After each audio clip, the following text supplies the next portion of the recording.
Our devotional theme is focused on our mission statement to present Christ as Savior. Last week, Pastor Dave talked about God's heart for people. And this week, what I want to talk about is seeing people with God's eyes. But before I get there, I've been a driver since I was in high school. For many years, I just had to remember where my gas cap was found.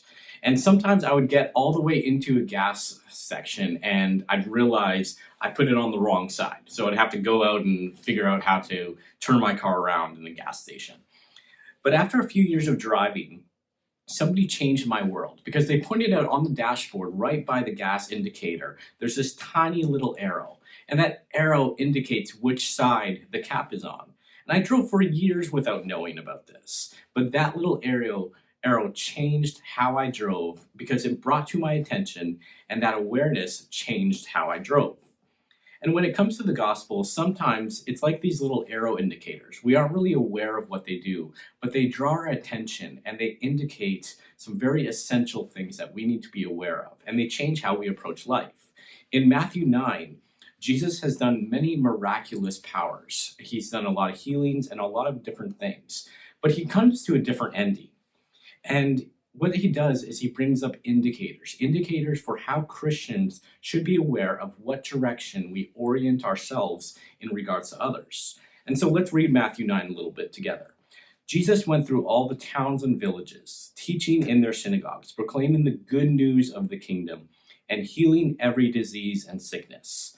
When he saw the crowds, he had compassion on them, because they were harassed and helpless like sheep without a shepherd. I'm going to pause here because this is our first indicator. He had compassion on them. Jesus had compassion. These were people who were hurting, and they were showing burdens and needs. When we see people in our neighborhood, our workplaces, coffee shops, or other places, are we having compassion on them and realizing that all these people are going through challenges and needs? Or are we in such a rush that we miss these indicators? We miss the coworker who rushes into the office and then just takes a deep sigh before he begins his work. That's an indicator of somebody who needs some help. When we as people, we as humans, we have all social, relational, financial, physical, and spiritual needs.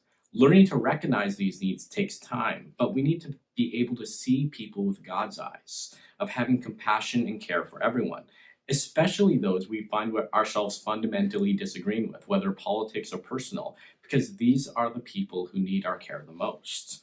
But let's continue our passage. Then he said to his disciples, "The harvest is plentiful, but the workers are few.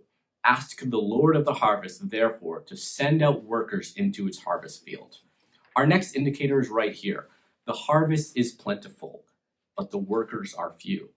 There's an entire world out there of people who need to know Jesus. We can't afford to miss these people because our attention is fixed on something else, or we're just in such a hurry that we miss the compassion and care we could have.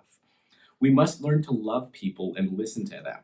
Every one of us can be Christ to another person because they don't actually see Christ like a believer does, but they do see you, whether you care or not about them. Being a witness who presents Christ as Savior starts with a switching from passivity to activity.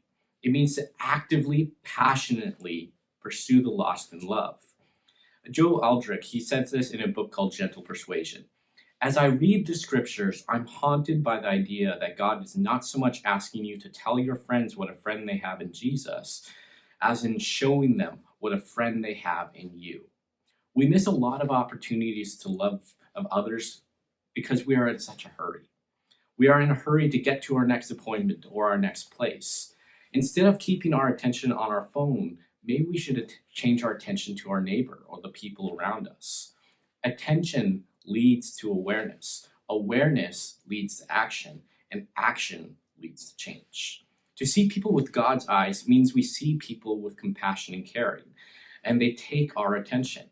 And we step into new places of being active in our faith, to move from passive activities to active ones. We have a great harvest out there. Our need for the workers is also to harvest. Introducing yourself is a great place to start. Invitation into a deeper conversation, or just spending time together. These are places to start and see what God is always seeing: a person whose true need is to be loved by a God who is eternally loving.